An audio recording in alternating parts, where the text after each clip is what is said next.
ओम शांति। अॼु महावाक्य आहिनि योगदान दिल तख्त नशीन ठहूं। 3/11/1981 जा महावाक्य आहिनि। अॼु बाप दादा चवनि था दूर देश में रहण वारा परदेशी बाप दादा चवनि था अॼु दूर देश में रहण वारो परदेसी बाबा शिव बाबा दूर देश में रहण वारा परदेसी पंहिंजे ॿारनि सां मिलण आया आहिनि।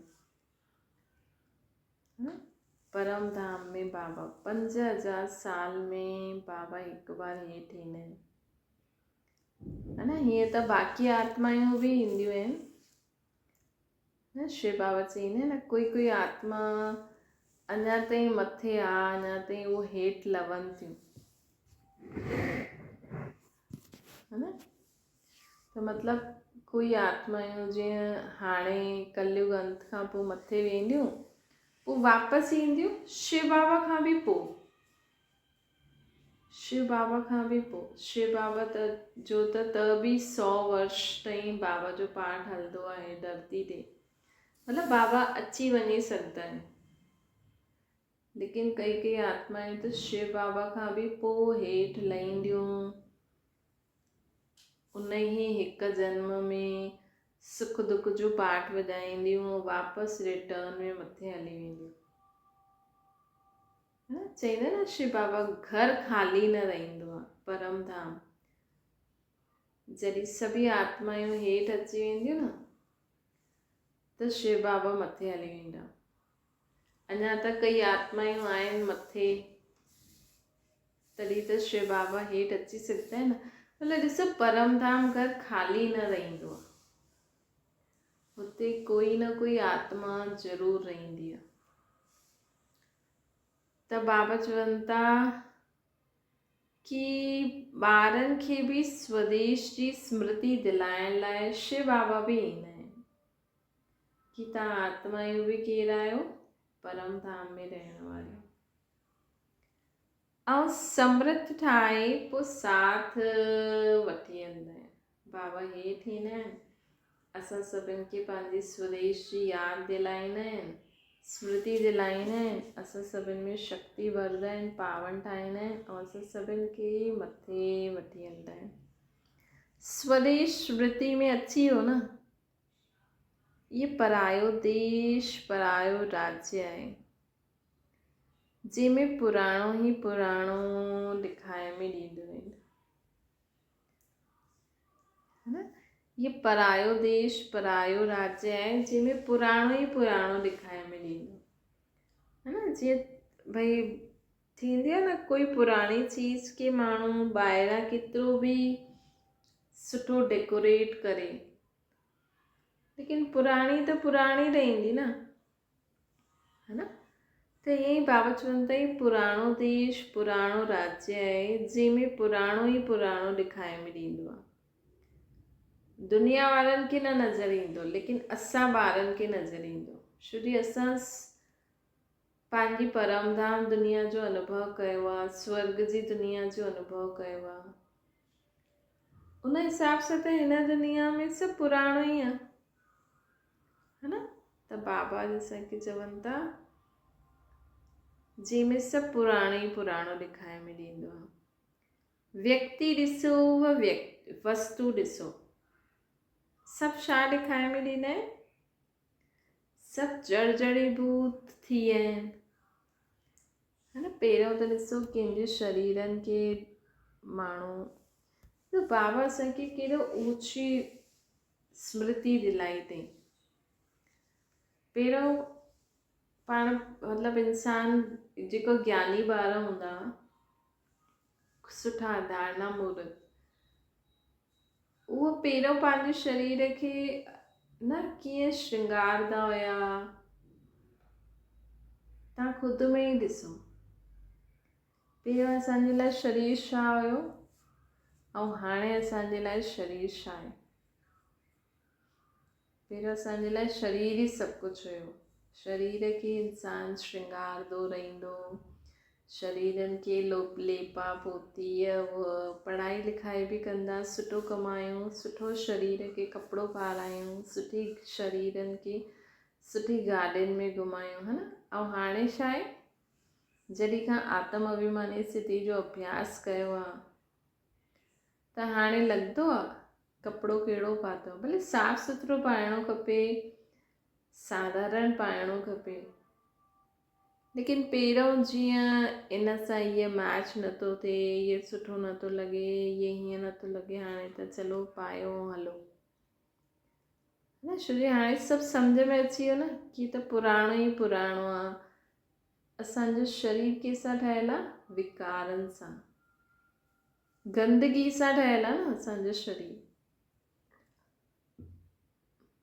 त बाबा चवंदा, ॾिसो बाबा असांखे शरीर खां बि डिटैच कराइण लाइ केॾी सुठी सुठी पॉइंट्स ॾिना अथई।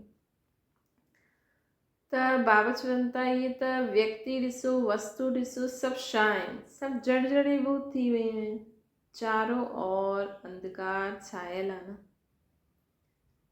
इंसान छा थो करे कुझु पतो न आहे। अॼु अगरि तव्हांजे साम्हूं कोई इंसान करोड़ कमाइण लाइ ॾाढी महिनत थो करे, सुठे एग्ज़ाम में फर्स्ट नंबर अचण लाइ केॾी अॼु ॾिसो अगरि केॾी महिनत कराइनि, अॼु अगरि कोई फर्स्ट अची वियो, हुनखे ट्रॉफी बि मिली, उन्हनि जे लाइ उहा ई ख़ुशी आहे। ऐं असांजे लाइ आहे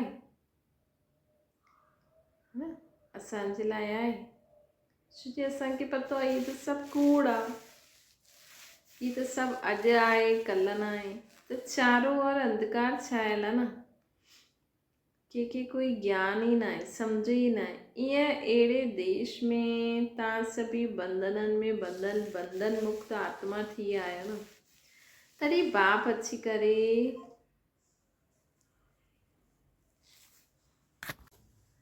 बाबा चवनि था कि हिन समय अहिड़े देश में तव्हां सभी बंधननि में बंधे हुए बंधन युक्त आत्मा ठही विया आहियो न, है न। हाणे त बंधन मुक्त न, बंधन न आहे न, हाणे त बंधन फ्री थी विया आहियो न।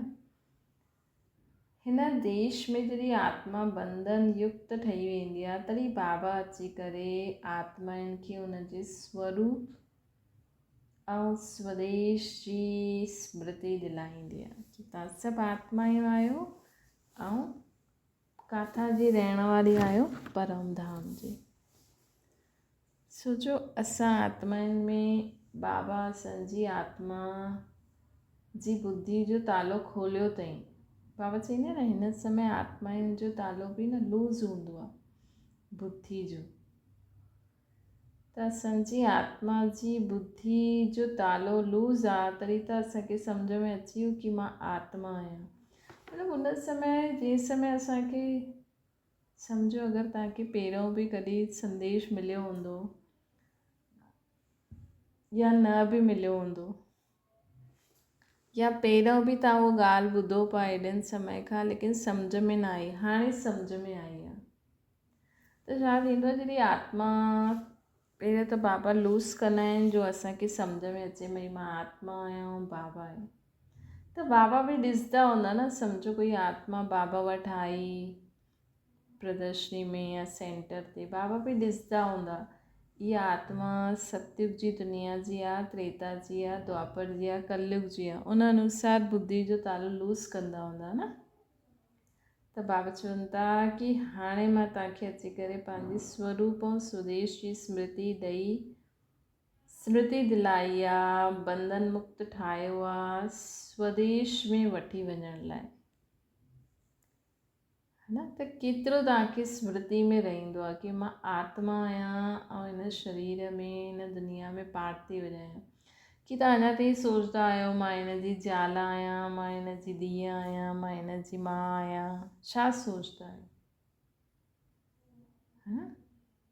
हाणे हीअं सोचंदा आहियो कि मां आत्मा आहियां, या अञा ताईं सोचंदा आहियो कि मां हिन आत्मा जी ज़ाल जो पार्ट थी वञायां,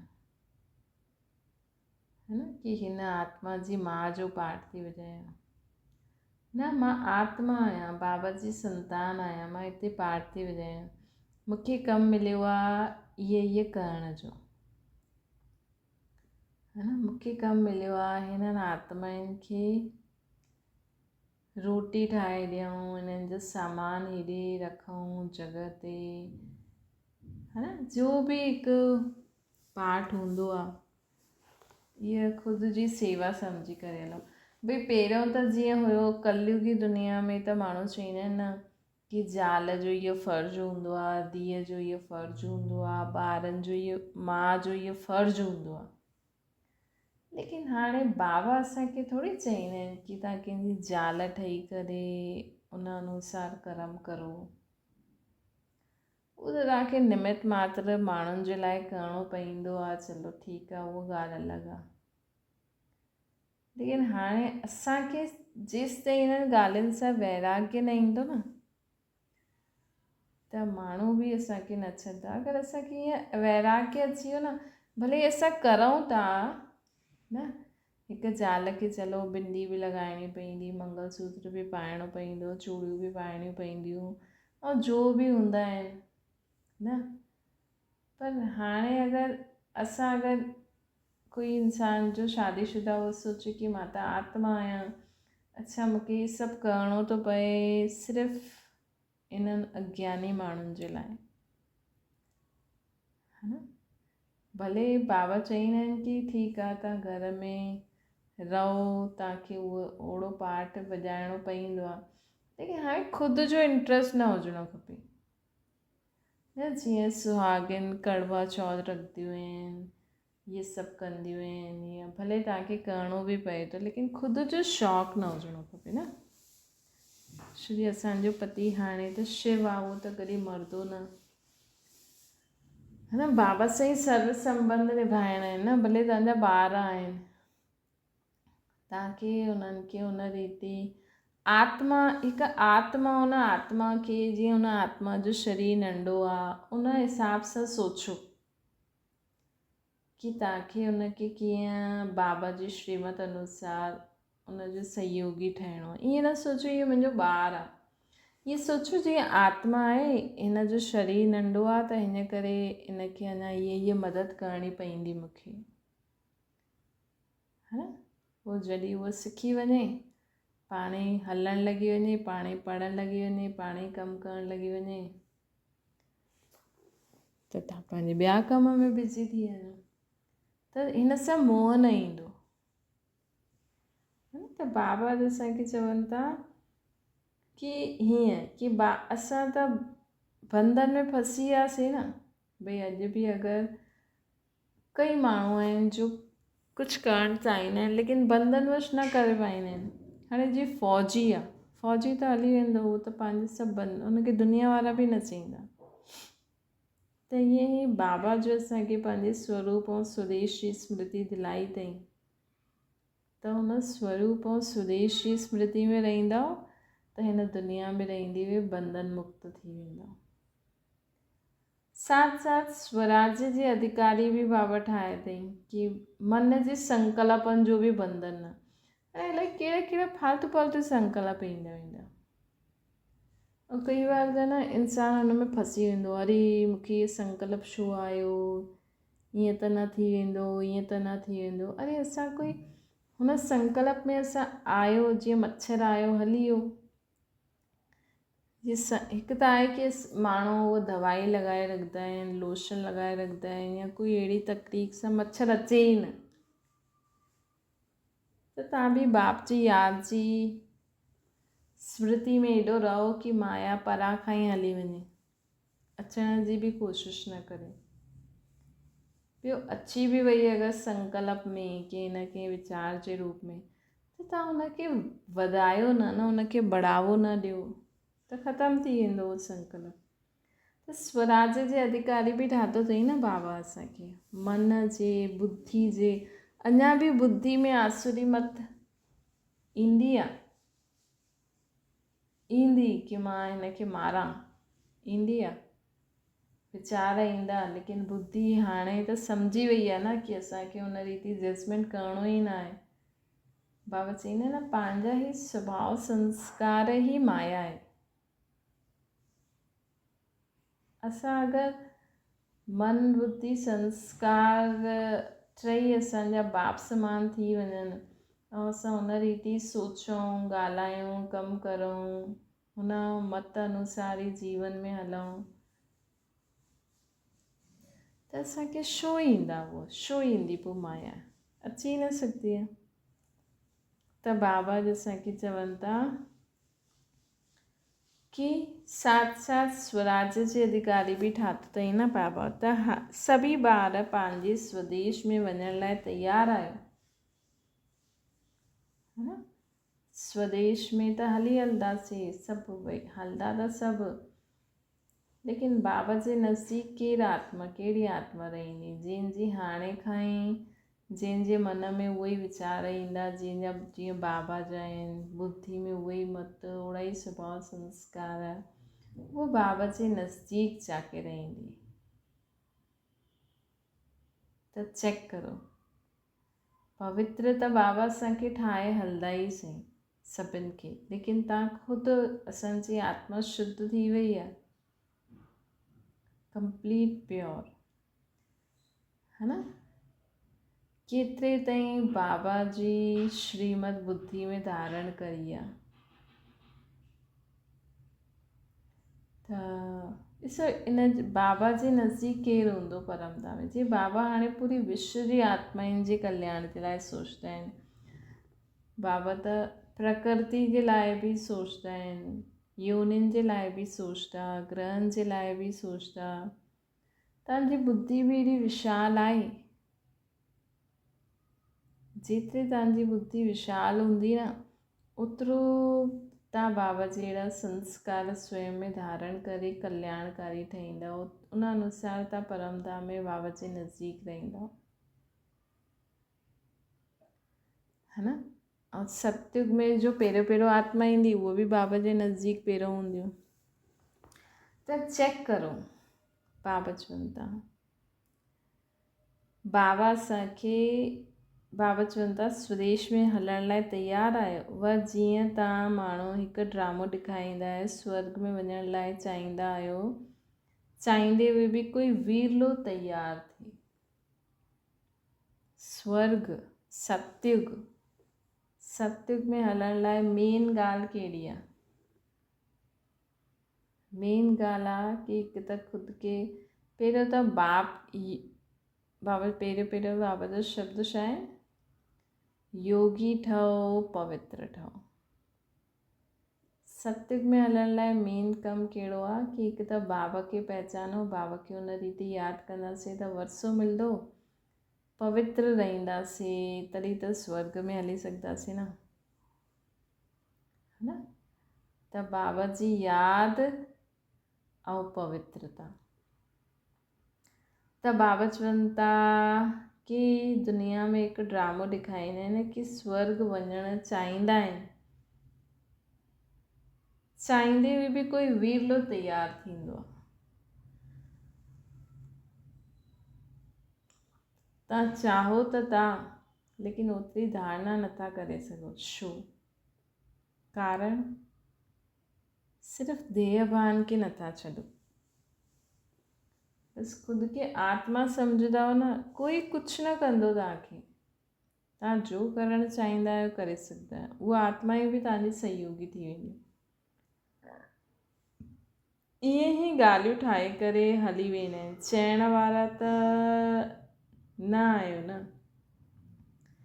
हलंदे हलंदे बाबा चवनि था जेका माण्हू कई बार न ड्रामा ईंदे हुए स्वर्ग में हलणु चाहींदे हुए बि न वीरलो तयारु थींदो आहे, ईअं ई ॻाल्हियूं ठाहे करे हलंदे हलंदे चइण वारा त न आहियो न।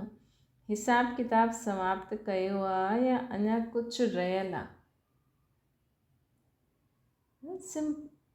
ईअं अनुभव करो कि मां आत्मा ऐं बाबा मूंखे ईअं ॻाल्हियूं पुछे थो कि अञा कुझु आहे हिते, अञा कुझु करिणो आहे कि हाणे हलूं घर, पोइ स्वर्ग में अचूं। त बाबा खे ॿुधाइजो अॼु न, ईअं ख़ुदि खे आत्मा सम्झी करे, ऐं जीअं अनुभव करो कि बाबा तव्हांखां पुछनि था कि अञा कुझु हिन दुनिया में करिणो आहे, या बसि हाणे सभिनि खे घर वठी हलूं ऐं स्वर्ग में अचिणो आहे। जॾहिं तव्हां ख़ुदि ईअं सोचंदव न, पोइ तव्हांखे अगरि कोई ॿी ॻाल्हि हूंदी त तव्हांखे तुरंत अची वेंदी आहे ऐं तव्हां उहो बाबा खे ॿुधाइजो। ऐं कोई ॻाल्हि कोन्हे त बसि बाबा खे चओ कि बाबा मां त तयारु आहियां, बसि हाणे हलो घर ऐं पोइ ईंदासीं सत्युग में। पंहिंजी तरफ़ां असांखे बाबा खे चई छॾिणो आहे कि अञा या तव्हांखे कोई सेवा करणी आहे, कोई पुरुषार्थ करिणो आहे या हलणो आहे, है न। हाणे त ॾिसो साकार पाठ बि पूरो थी वियो, अव्यक्त बि थी वियो। पहिरियों त माण्हू मधुबन वेंदा हुया, हाणे बि वेंदा आहिनि, पर जो रौनक चलो बाबा खां पोइ दादियुनि में हुई, ओड़ी रौनक थोरी हूंदी आहे न।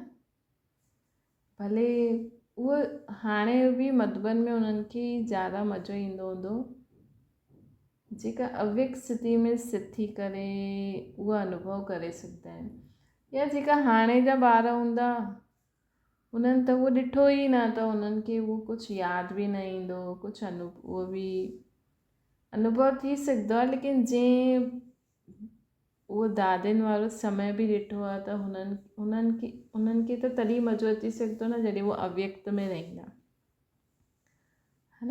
त उन हिसाब सां सोचो, अञा कुझु करिणो आहे कि बसि हाणे जल्दी सभिनि खे संदेश मिले ऐं हलूं घर, पोइ स्वर्ग में अचूं।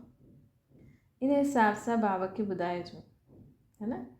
त बाबा असांखां पुछनि था हिसाब किताब समाप्त करे छॾियो आहे या अञा कुझु रहियल आहे। पंहिंजे हिसाब किताब जी समाप्ति समारोह मनाए छॾियो या अञा ताईं तयारी करो था। ईअं त नथा सम्झो कि अंत में हिसाब किताब जी समाप्ति जो समारोह मनाईंदासीं। हाणे इहे कीअं पतो लॻे कि असांजा हिसाब किताब चुकतो थी विया न थी विया, है न। हिन जी निशानी आहे हिसाब किताब असांजा चुकतो थी विया। हुन जी निशानी आहे हिकु त तव्हांजो न ख़ुशी ॾाढी वधंदी वेंदी, हिकदमि हल्कोपन, है न। कोई बि ॻाल्हियूं तव्हांखे खींचदियूं न, त ईअं सम्झो। भले तव्हां गृहस्थी में रहंदा आहियो, तव्हांजा फैमिली मेम्बर्स आहिनि, लेकिन उन्हनि में बि ठीकु आहे, असां बसि सेवा जे लाइ निमित आहियूं, असांखे ईअं कमु करिणो आहे, है न। छोजी कलयुगी माण्हुनि खे त हूंदो आहे न मुंहिंजो त पति आहे, मूंखे त हुनखे रोटी ठाहे ॾियणी आहे, इअं करिणो आहे, मुंहिंजा ॿार आहिनि, ईअं आहिनि, उहो त इहे ई ॻाईंदा रहंदा आहिनि।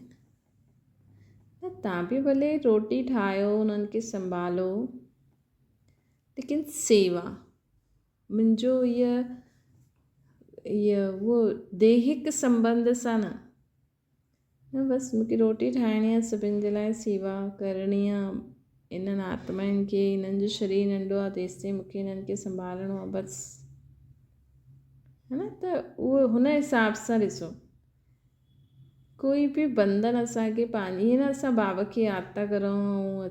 हाणे अमृत वेले त कोई कमु न हूंदो न तव्हांखे, ऐं तव्हां सोचंदा आहियो त हीअ त तव्हांजी ग़लती आहे। अमृत वेलो कोई थोरी सुबुह उन कंहिंखे उथी करे नाश्तो चांहि रोटी पाणी ॾियणो आहे, है न।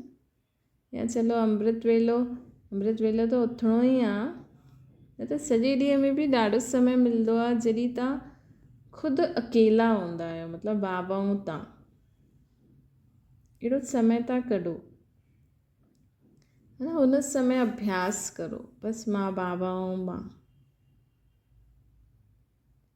बाबा चवनि था कि अंत में मनाईंदव छा समाप्ति समारोह, ये पुराणो हिसाब किताब समाप्त करिणो आहे न, अंत में ही समाप्ति समारोह मनाईंदव। समाप्ति समारोह हाणे खां ई मनाईंदव, तॾहिं अंत में संपूर्णता समारोह मनाईंदव, है न। उहो हाणे करण सां बहुत काल जे बंधन मुक्त, बहुत काल जे जीवन मुक्त पद पाए सघंदा, जेका हाणे शुरू खां ई जॾहिं खां बाबा जो ठहिया आहियो तॾहिं खां बंधन मुक्त ठहिण जो समारोह मनायो था न, भई धीरे धीरे धीरे हिकदमि सां त बाबा बि न चईंदा आहिनि।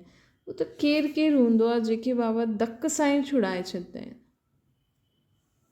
है न। उन्हनि जीअं ब्रह्मा बाबा खे छुड़ाईं बाबा, ईअं ई कई कई आत्माउनि खे कंहिंजो कंहिंजो पाठ हूंदो आहे त उन्हनि खे धक सां ई छुड़वाईंदा आहिनि। ऐं कोई कोई गृहस्थी अगरि माता या पुरुष अची वञे ऐं त उन्हनि खे त धीरे धीरे छुड़ाईंदा न। कोई कोई हूंदा आहिनि जेके झटि सां बि छुड़ाइणो पवंदो आहे, त बाबा चवनि था की हाणे खां कंदे कंदे शुरू खां बंधन मुक्त थींदे थींदे त ये बहुत काल जो तव्हांखे बंधन मुक्त जो ऐं बहुत काल जी जीवन मुक्ति जो पद पाए सघंदा। न त अंत ताईं युद्ध करण वारा योद्धा ई रहिजी वेंदो। त अंत ताईं योद्धो जीवन में रहंदो, हुनजी प्रालब्ध छा हूंदी? जेको अंत ताईं योद्धो जीवन में युद्ध कंदा ई रहंदा, कंदा आहियो छा युद्ध?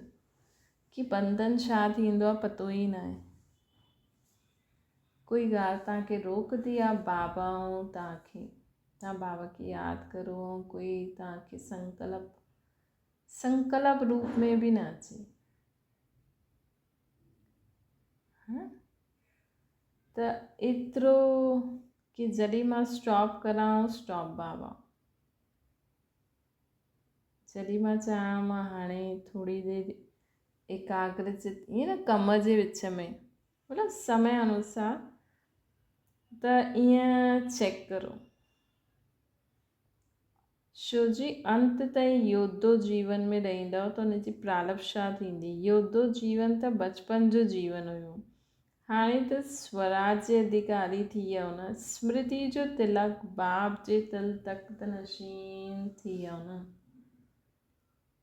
है न। स्मृति जो तिलक बाप जे दिल तख्त नशीन थी वियो न।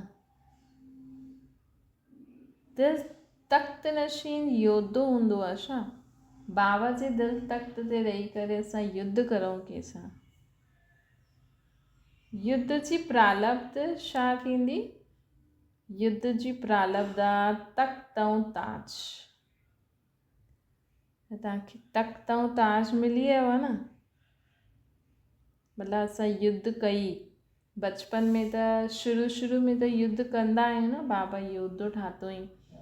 हाणे त बाबा जे दिल तख्त ते वेही रहियो, त युद्ध कंदे कंदे हाणे असांखे छा मिली वियो? बाबा जो दिल तख्त ऐं विश्व राज्य स्वराज्य जो ताज। सतयुग में त उहो ॿियो ताज मिलंदो। छा ये वर्तमान प्रालब्ध व प्रत्यक्ष फल प्राप्त न थियो आहे, है न? अञा ताईं प्राप्त न थियो आहे तव्हांखे तख्त ऐं ताज। बाप दादा जे दिल तख्त ते न रहंदा आहियो।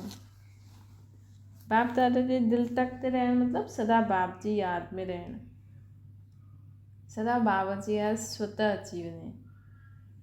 हिन देह रूपी मिट्टी में पाऊं, मतिलबु देह जी दुनिया में आकर्षण न थिए।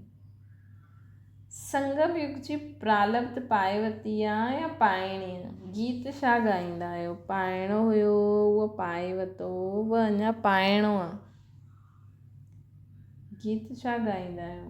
पाइणो हुयो उहो पाए वरितो या अञा कुझु पाइणो आहे? जबकि वर्तमान सां गॾु भविष्य जो संबंध आहे, त भविष्य प्रालब्ध 2500 वर्ष आहे, त छा वर्तमान प्रालब्ध अंत जे 5-6 मास थींदी, या 5 ॾींहं थींदी, या 5 घंटा थींदी? बस संगम जो बहुत काल थींदो। 21 जन्मनि जो वरसो था वठो न, त 21 जन्मनि में ये हिकु संगम युग जे जीवन में बि त अतीन्द्रिय सुख शांति पवित्रता आनंद वारो जीवन जीअणो आहे, या अञा बि युद्ध ई करिणो आहे, है न? त चेक करो। अंत में बस 5-6 मास प्रालब्ध भोगदव, 5 मास या 5 घंटा, या संगम युग जो बहुत काल प्रालब्ध भोगदव। अगरि संगम युग जी प्रारब्ध बहुत काल न थींदी त भविष्य प्रारब्ध बहुत काल कीअं थींदी।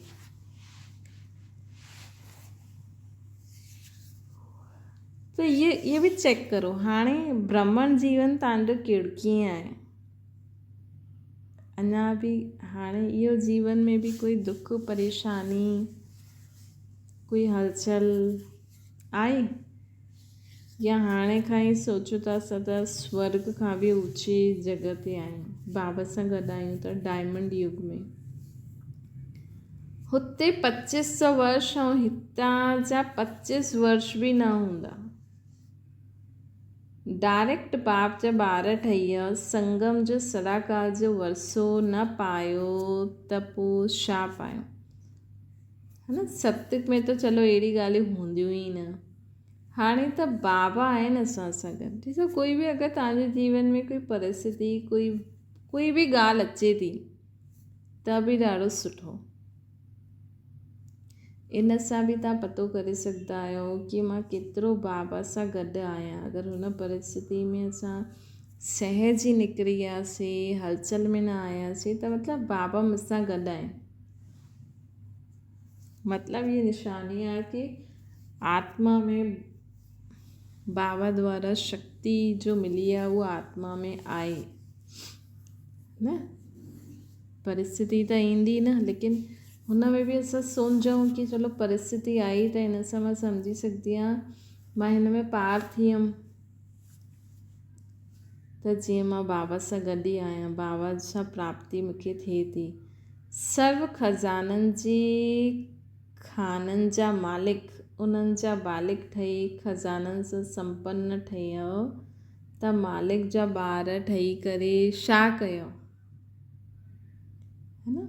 अगरि सोचो हाणे असांजे जीवन में कोई दुख अशांति कहिड़े बि रूप में कोई बि परिस्थिति अचे थी ऐं असां हुन दुख जे वायुमंडल दुख जी सिचुएशन में बि अतीन्द्रिय सुख में वेठा आहियूं, है न। त इहो थी वियो मालिक जो ॿार, संपन्न ॿार, है। ऐं अगरि कोई हाणे अगरि बाबा जो ठहिण खां पोइ कोई परिस्थिति अचे ई नथी, कोई विघ्न अचे ई नथो, कोई ॻाल्हि अचे ई नथी, त पोइ असां कीअं असां ख़ुदि खे चेक बि कीअं करूं कि मां विघ्न विनाशक आहियां न आहियां, मां अतीन्द्रिय सुख में रहण वारी आहियां न आहियां। जे कई माण्हू कंहिंखे चईंदा आहिनि न, तव्हां छा ॼाणो, तव्हां वटि त कुझु आहे ई न, है न। तव्हां त इहे कंदा ई न आहियो, तव्हांखे छा पतो। या कई माण्हू चईंदा आहिनि कि न दुख त मूंखे आयो आहे, तव्हांखे छा पतो कीअं थींदो आहे, है न। त अगरि असां वटि बि ओहिड़ो दुख न अचे, ओड़ी परेशानी आहे, कई माण्हू चवंदा आहिनि न असां बाबा जा ठही वियासीं त असांखे थोरी ईंदो, छो न ईंदो। असां वटि त ॿियो ई अचिणो खपे, तॾहिं त माण्हुनि खे पतो लॻे कि ॾिस हिननि सां गॾु एॾो कुझु थी वियो, लेकिन इहे त हलचल में न आया, तॾहिं त बाबा जी प्रत्यक्षता थींदी न, है न। त हालांकि उहो त असां बाबा खे यादि कंदा आहियूं त असांजा पाप भस्म थींदा वेंदा आहिनि, त असांजा हिसाब किताब ख़तमु थींदा वेंदा आहिनि। लेकिन अचानक कोई ॻाल्हि अची बि वई, है न, असां उन्हनि ॻाल्हियुनि में सहज बाबा जी यादि में ज्ञानयुक्त योगयुक्त थी करे पार करूं, तॾहिं त उन्हनि खे लॻंदो न कि हा इहे त ज्ञानी आत्मा आहिनि, तॾहिं त इहे एॾो शांती सां निकिरी विया। ये हिन रीति बाबा जी प्रत्यक्षता थींदी। त बाबा चवनि था कि सर्व खज़ाननि जे खाननि जा मालिक, हुननि जा बालक ठही खज़ाननि सां संपन्न ठहिया हो त पोइ मालिक जो बालक ठही करे छा कया।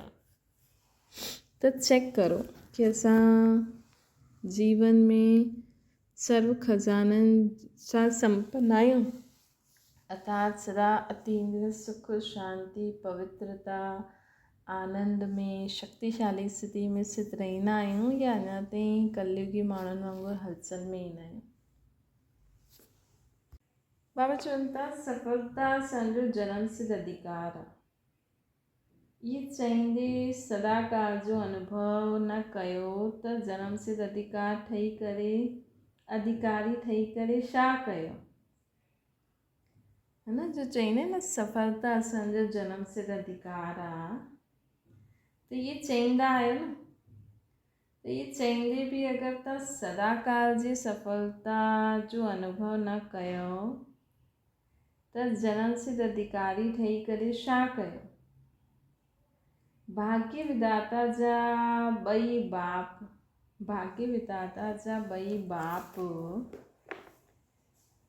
जा ॿार ठहिया आहियो, मतिलबु शिव बाबा जो ब्रह्मा बाबा जा ॿार ठहिया आहियूं न असां, पोइ बि सदा पद्मा पदम भाग्यशाली न त ॿ बाप जा ॿार ठही करे छा कयो। मतिलबु एॾो सर्वशक्तिवान शिव बाबा असांजो बाप, ब्रह्मा बाबा असांजा बाप, ॿ एॾा वॾा पीउ हूंदे हुए बि अगरि तव्हां पद्मा पदम भाग्यशाली सदा न ठहियो त पोइ छा ॿार ठही करे छा कयो ॿी ॿ बाप जा। श्रेष्ठ कर्मनि जी व श्रेष्ठ चरित्र ठाहिण जी अति सहज विधि वरदाता ठही करे बाबा ॾिनई। श्रेष्ठ कर्मनि जी व श्रेष्ठ चरित्र ठाहिण जी अति सहज विधि, श्रेष्ठ कर्मनि जी व श्रेष्ठ चरित्र ठाहिण जी अति सहज विधि वरदाता ठही करे बाबा ॾिनई, पोइ बि सिद्धि स्वरूप न ठहियो त छा कयो। बाबा असांखे श्रेष्ठ कर्म व श्रेष्ठ चरित्र ठाहिण जी विधि ॿुधाई अथई न, बाप जी यादि में कर्म करो त उहो कर्म श्रेष्ठ थी वेंदा, चरित्र सुठो थी वेंदो। त हेॾी सुठी सहज विधि बाबा ॿुधाई अथई, पोइ बि अगरि तव्हां हिन विधि खे अपनाए सिद्धि न प्राप्त कयो त छा ठहियो, छा कयो। छा युद्ध करणु, महिनत करणु, धीरे धीरे आराम सां हलणु इहे पसंदि आहे, ईअं युद्ध करणु पसंदि आहे अञा ताईं, कि सदा बाप सां अतीन्द्रिय सुख जे झूलनि में झूलंदा रहंदा आहियूं। मतिलबु बाबा जी यादि, असां बाबा खे यादि करणु चाहियूं ऐं ॿियो कोई संकल्प ईंदो आहे असांखे जंहिंजे कारण असां डिस्टर्ब थी वेंदा आहियूं, जैसे सोचदा आहियूं बाबा ये संकल्प छो थो अचे, है न। त बाबा चवनि था छा युद्ध करणु, महिनत करणु, धीरे धीरे आराम सां हलणु ये पसंदि आहे। युद्ध जो मैदान पसंदि ईंदो आहे, दिलि तख़्त पसंदि न ईंदो आहे। अगरि तख़्त ई पसंदि आहे त तख़्त नशीन जे वटि माया अची न सघंदी आहे। अगरि असां बाप दादा जे दिलि तख़्त ते रहंदा आहियूं न त असां वटि माया अची न सघंदी आहे। माया ईंदी आहे मतिलबु असां बाप दादा जो दिलि तख़्त छॾियो आहे। माया ईंदी आहे मतिलबु कि असां बाप दादा जो दिलि तख़्त छॾियो आहे। तख़्त सां उतर युद्ध जे मैदान ते हली वेंदा आहियो तॾहिं महिनत करणी पवंदी आहे। अगरि तव्हां तख़्त खां हेठि लही करे मैदान ते अची वेंदा आहियो तॾहिं तव्हांखे महिनत करणी पवंदी आहे। जीअं कई ॿार हूंदा आहिनि न, लड़ण झगड़ण जे बिना रही न सघंदा आहिनि, कंहिंजी आदत हूंदी आहे, वो जानबूझ के लड़ाई कंदा आहिनि, मतिलबु वो ढूंढंदा आहिनि समय कॾहिं कुझु अहिड़ो थिए ऐं मां इन्हनि सां लड़ां, है न। त बाबा चवनि था तख़्त सां उतरी युद्ध जे मैदान में हली वेंदा आहियो तॾहिं महिनत करणी पवंदी आहे। कॾहिं कॾहिं न कंहिं ॿारनि खे लड़ाई झगड़े करण जे बिना रही न सघंदा आहिनि, कोई न मिलंदो आहे त पाण सां ई कोई न कोई कशमकश कंदा रहंदा आहिनि। त ॾिसो बाबा ईअं चवनि था न, तव्हां शुभ संकल्प करो कि अहिड़ी कोई बि आत्मा आहे जंहिंजा अहिड़ा स्वभाव संस्कार आहिनि जो लड़ाई झगड़े बिना रही न सघंदी आहे, उहा हिन स्वभाव संस्कार सां मुक्त थी वञे। उहा आत्मा हिन स्वभाव संस्कार सां मुक्त थी वञे, लड़ाई झगड़े जी।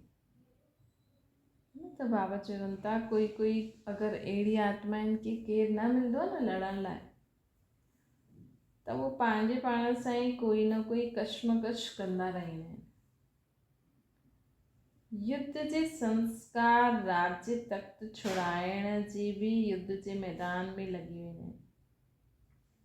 मतिलबु एतिरो उन्हनि में उहा युद्ध करण जी आदत हूंदी आहे कि बाबा जो जेको राज तख़्त बाबा ॾियनि था न, उनखे बि छॾे करे युद्ध करण में बिजी थी वेंदा। हाणे युद्ध जे संस्कार समाप्त करो। हाणे युद्ध जा संस्कार समाप्त करो। राज्य जे संस्कार धारण करो। स्वराज्याधिकारी ये विश्व राज्याधिकारी ठहींदो। प्रालब्धि ठहो हाणे, है न, तॾहिं बहुत काल जे भविष्य प्रालब्धि भी ठहींदो। हाणे प्रालब्धि मतिलबु बाबा जी ज्ञान गुण शक्तियुनि खे कार्य में लॻायो और सदा ही अतीन्द्रिय सुख जे झूले में झूलंदा रहो। अंत ताईं योद्धा जीवन हूंदो त छा ठहींदो? योद्ध जीवन जी निशानी छा आहे? चंद्रवंशी। चंद्रवंशी राम खे ये धनुष ऐं ये शूर्य न अथई,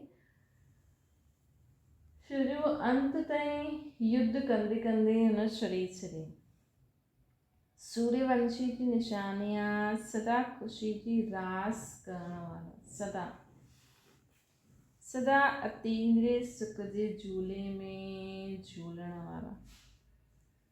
चंद्रवंशी राम खे कॾहिं झूले में न झुलाईंदा आहिनि, रास न ॾेखारींदा आहिनि न। राम अॼुकल्ह त कंहिंखे बि विहारे छॾींदा आहिनि, वैसे क़ाइदो न आहे।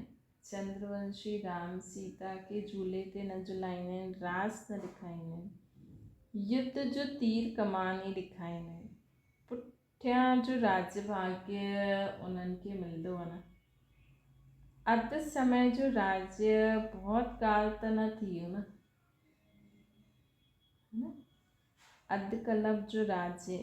अधु समय जो राज्य बहुत काल त न थी वियो न, त सदा झूले में झूलंदा रहो। तो चेक करो कि सदा ही बाप जी याद में रही करे अतीन्द्रिय सुख जो अनुभव कंदा आहियो, या कॾहिं हेठि कॾहिं मथे थींदा रहंदा आहियो, कॾहिं झूले में कॾहिं युद्ध कंदा रहंदा आहियो। त सदा झूले में झूलंदा रहो, सर्व सां रास मिलाईंदे हुए ख़ुशी जी रास कंदा रहो। सर्व सां पंहिंजो स्वभाव संस्कार मिलाईंदे हुए सदा ख़ुशी जी रास कंदा रहो। सर्व सां इनखे चइबो आहे संगम युग जी प्रालब्ध स्वरूप। संगम युग जी प्रालब्धि स्वरूप छा हूंदी कि उहा आत्मा सदा ही सर्व सां पंहिंजो संस्कार स्वभाव मिलाए करे सदा ही रास कंदी रहंदी। पुरुषार्थी आयो ये शब्द भी केसि ताईं, है न। त बाबा चवनि था हाणे सदा ही पंहिंजा स्वभाव संस्कार ॿियनि सां मिलाईंदे हुए सदा ही ख़ुशि रहो। संगम युग जी प्रालब्ध 21 जन्मनि जो वरसो तो मिले न। हाणे पुरुषार्थी, हाणे प्रालब्ध। संगम जे पुरुषार्थी, सतयुग जे प्रालब्धि न। अगरि असां संगम युग जा पुरुषार्थी हूंदासीं त सतयुग जी प्रालब्धि न हूंदी। 21 जन्मनि जो वरिसो वठणो आहे। संगम युग जी प्रालब्धि जे ठहिणो आहे। हाणे हाणे बीज बोयो, हाणे हाणे फल खाओ। जॾहिं साइंस वारा भी हर कार्य में प्राप्ति जी गति खे तीव्र ठाहिनि था त साइलेंस जी शक्ति वारा पंहिंजी गति खे उन खां बि ज़्यादा तीव्र कंदा आहिनि न, कंदा। जॾहिं साइंस वारा भी हर कार्य में प्राप्ति जी गति खे तीव्र ठाहिनि था। ॾिसो पहिरियों छा हुयो, हाणे त एॾो नंढे मोबाइल में माण्हू किथे खां किथां पहुची थो वञे। त साइलेंस जी शक्ति वारा पंहिंजी गति खे हुन खां बि ज़्यादा तीव्र कंदा न। उहा हिकु जन्म में करिणो आहे, ॿिए जन्म में पाइणो आहे। उहो माण्हू आवाज़ जी गति खां बि तेज़ वञणु चाहींदा आहिनि। आवाज़ जी गति खां बि तेज़ वञणु चाहींदा आहिनि। सभु कार्य सेकेंड जी गति में भी अॻियां करणु चाहींदा आहिनि। सेकेंड जी गति खां बि अॻियां करणु चाहींदा आहिनि। दुनिया में जेका साइंस वारा आहिनि, एतिरा सॼे विश्व जो विनाश केतिरे थोरे समय में करण जे लाइ तयारु थी आहे, है न। जीअं ॾिसो दुनिया में माण्हू जेका बॉम्ब ब्लास्ट ठाहींदा आहिनि न, भई पहिरियों त माण्हू हेॾा सारा माण्हू, हेॾा सारा घोड़ा हाथी करे युद्ध कंदा हुया।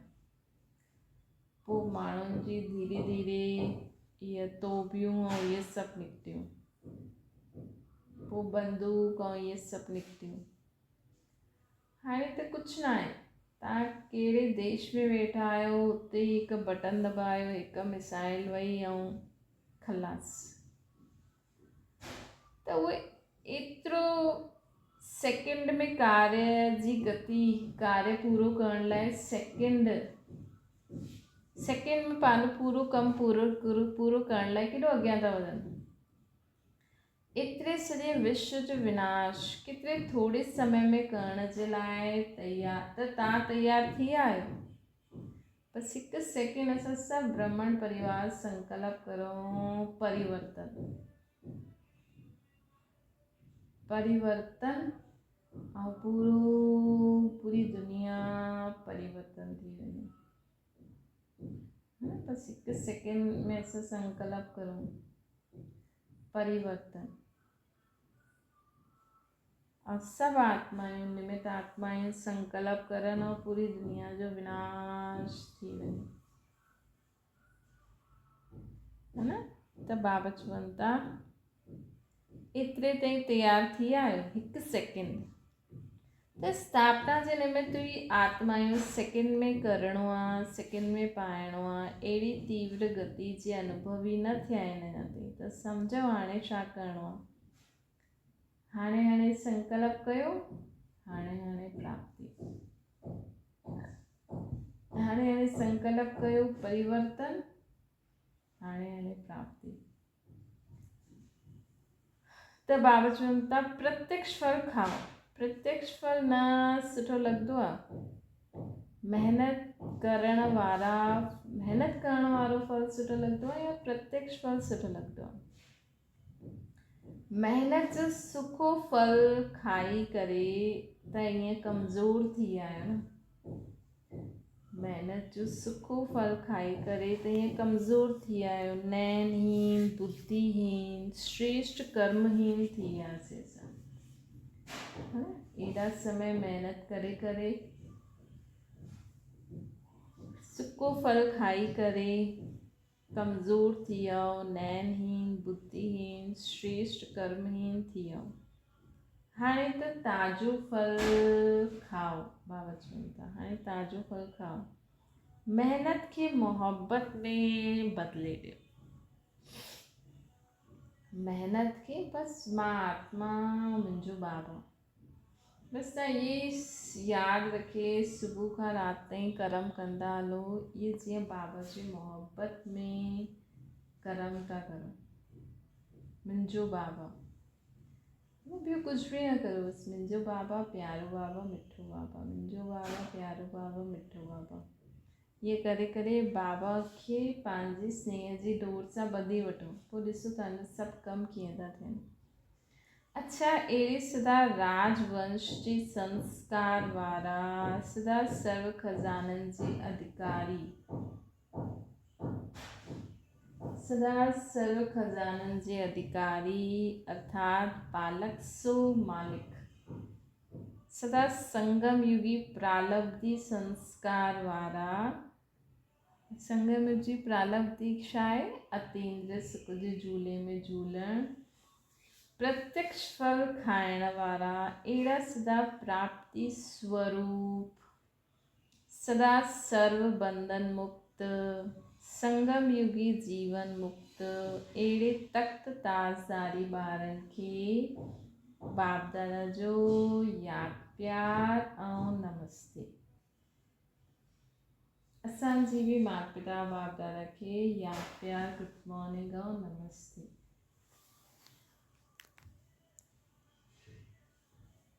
बाबा हाणे पार्टियुनि सां ॻाल्हाइनि था। पहिरीं पार्टी सां बाबा ॻाल्हाइनि था, सदा रूहानी नशे में स्थित रहंदा आहियो। रूहानी नशो अर्थात आत्म अभिमानी ठहिणु, सदा हलंदे फिरंदे आत्मा खे ॾिसणो आहे, इहे ई आहे रूहानी नशो। रूहानी नशो छा आहे? सदा हलंदे फिरंदे आत्मा खे ॾिसणु, शरीर खे ॾिसंदव त काली यादि ईंदी, इन करे सदा आत्मा खे ॾिसो।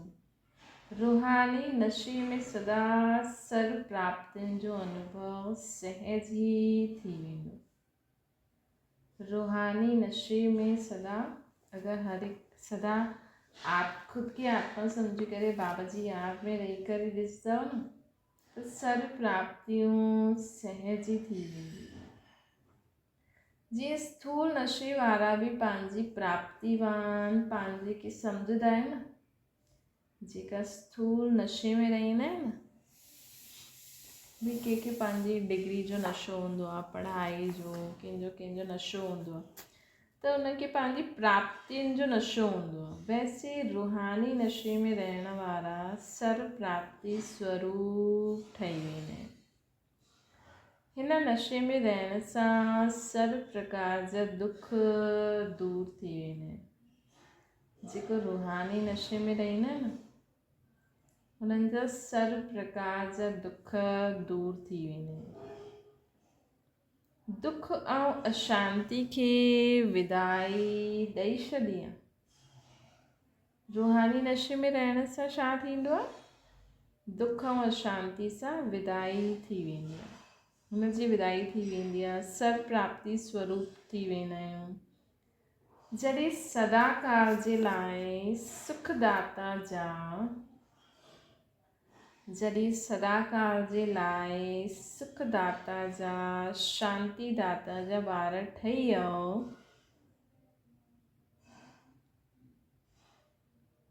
जॾहिं सदाकाल जे लाइ सुखदाता ऐं शांतिदाता जे ॿार ठही वियो, त दुख अशांति खे विदाई थी वई न हुनजी, है न। असां सुखदाता ऐं शांतिदाता जा ॿार ठही वियासीं, त दुख अशांति खे विदाई ॾेई छॾी न, ॾेई छॾी आहे दुख अशांति खे विदाई। बाबा पुछनि था, वो कॾहिं थींदो? जॾहिं रूहानी नशे में रहंदा, जॾहिं सदा सोचंदव कि मां सुखदाता शांतिदाता जो ॿार आहियां। अशांति जो नामो निशान बि न आहे। शांति जे सागर ॿार अशांत कीअं थी सघंदा आहिनि? रूहानी नशो अर्थात दुख अशांति जी समाप्ति। रूहानी नशो अर्थात दुख अशांति जी समाप्ति। रूहानी नशो अर्थात जंहिंमें दुख अशांति न हुजे, उनजी विदाई समारोह मनाए छॾियो। छो जी दुख अशांति जी उत्पत्ति थींदी आहे अपवित्रता सां। अगरि असांजे जीवन में अपवित्रता आहे त दुख अशांति जी उत्पत्ति थींदी आहे। जाते अपवित्रता न हुते दुख अशांति काथां खां आई। जाते अपवित्रता न, छो चईंदा न पवित्रता सुख शांति जी जननी आहे, त जाते अपवित्रता न हुते दुख शांति बि न हूंदी। पतित पावन बाप जा ॿार मास्टर पतित पावन थी विया आहियो न, है न। पतित पावन बाप जा ॿार मास्टर पतित पावन थी विया आहियो न। कंहिंखे बि पावन ठाहे सघंदा आहियो हाणे तव्हां, है न। अॼु जी मुरली में न कि शिव बाबा हिन सृष्टि ते आया आहिनि। सोचो भॻवानु अची करे तव्हांखे चए थो पवित्र रहो, त पवित्र रहणो खपे न। जो ॿियनि खे पतित खां पावन ठाहिण वारो आहे उहो स्वयं बि त पावन हूंदो न। जो शिव बाबा पतित पावन आहिनि तॾहिं त शिव बाबा असांखे पावन ठातो अथई न। त हाणे तव्हां बि पतित पावन ई ठही विया आहियो, तव्हां बि कंहिंखे पावन ठाहे सघंदा आहियो। जो पावन पवित्र आत्मायूं आहिनि उन्हनि वटि सुख शांति स्वतः ई आहे।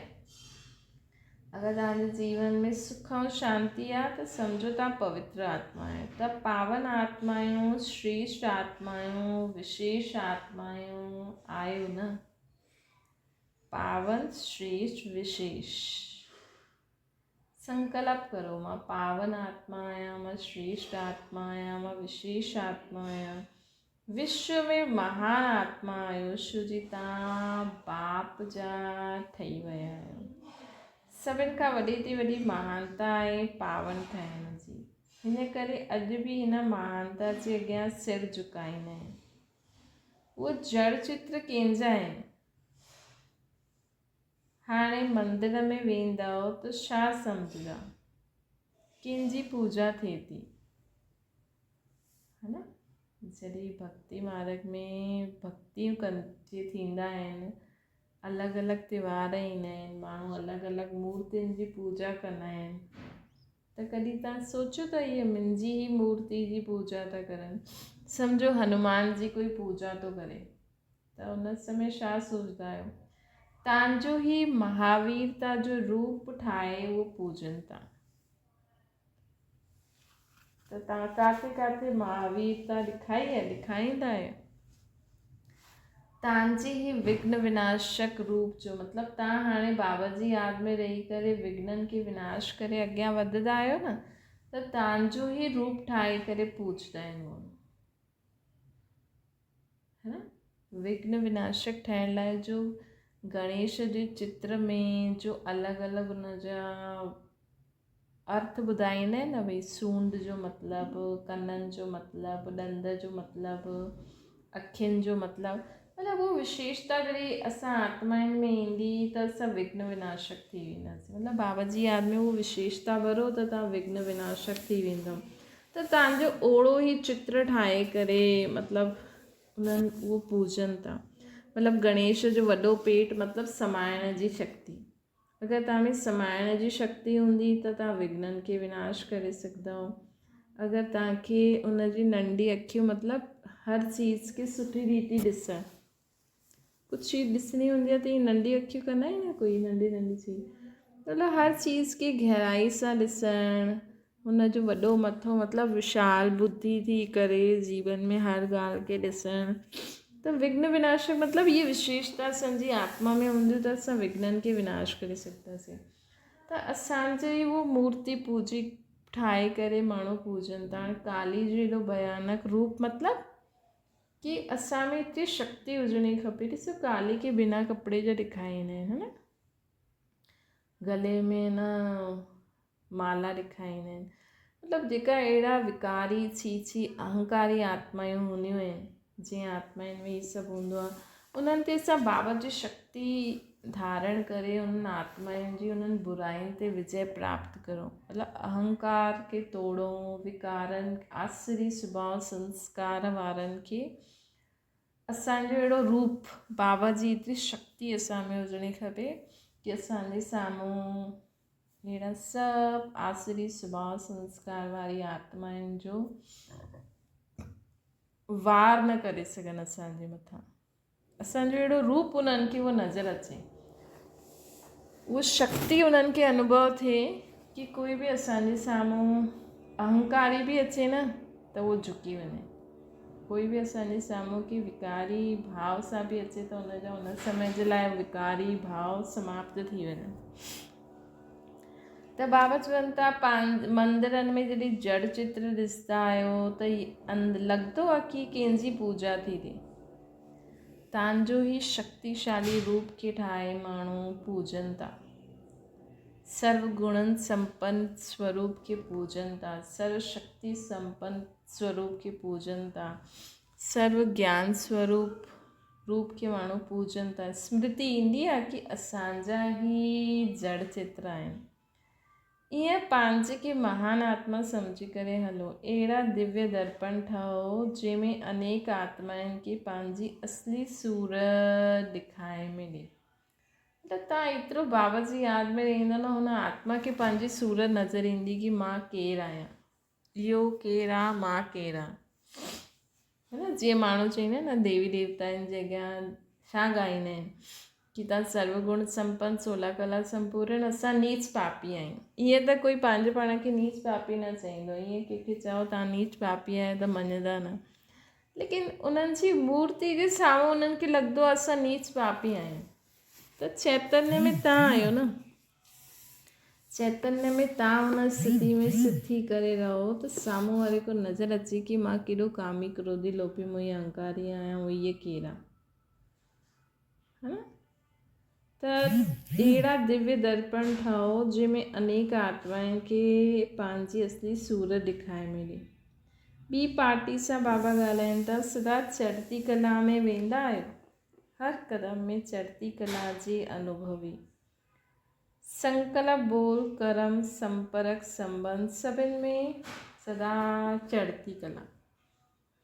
श्री समय ही आहे चढ़ती कला जो, ॿियो कोई युग चढ़ती कला जो न आहे, संगम युग जो ही समय आहे। श्री हिन समय बाबा ईंदा आहिनि, हिन समय ही आत्माउनि जी चढ़ती कला थी सघे। तॾहिं त बाबा चईंदा आहिनि कि सभिनि खे भुलिजी करे मूंखे यादि करो ताकि असां में उहो शक्ति भरिजे। हिन समय तव्हांजो कंहिंसां बि कोई बि चीज़ आकर्षित न करणी खपे, तॾहिं असां में उहा शक्ति भरिजे थी, न त लीक थींदी वेंदी। त जहिड़ो समय उहो ई अनुभव थियणो खपे। जो सेकेंड बीतियो हुन जे अॻियां जो सेकेंड आयो त चढ़ती कला। उन ॾींहुं बाबा चई न, सम्झो अॼु तव्हांजा 80% आहिनि, हिन सेकेंड तव्हां 80% आहियो, ॿिए सेकेंड में 81 थियणा खपनि। त हीअं हर सेकेंड बीतियो ॿियो सेकेंड चढ़ती कला जी स्थिति। ईअं न 2 मास पहिरियों हीअं हुया, वैसे का वैसे ही हाणे बि आहे। हर समय परिवर्तन, लेकिन परिवर्तन भी चढ़ती कला जो, कहिड़ी बि ॻाल्हि में रुकण वारा न, चढ़ती कला वारा रुकदा न आहिनि, हमेशह अॻियां वधंदा वञो। उहे सदा ॿियनि खे बि चढ़ती कला में वठी वेंदा। अहिड़ी आत्मायूं ॿियनि खे बि सदा चढ़ती कला मतिलबु अॻियां वठी हलो। कोई बि ॻाल्हि मतिलबु कोई पुठियां वारी ॻाल्हि बि आहे न, हाणे ज़्यादा ई तव्हां हीअं कयो, तव्हां हीअं कयो, न चलो जो थियो हुन में भलो हलो अॻियां। प्रश्न जो सदा उड़ता पंछी हूंदा हुनजी निशानी छा आहे?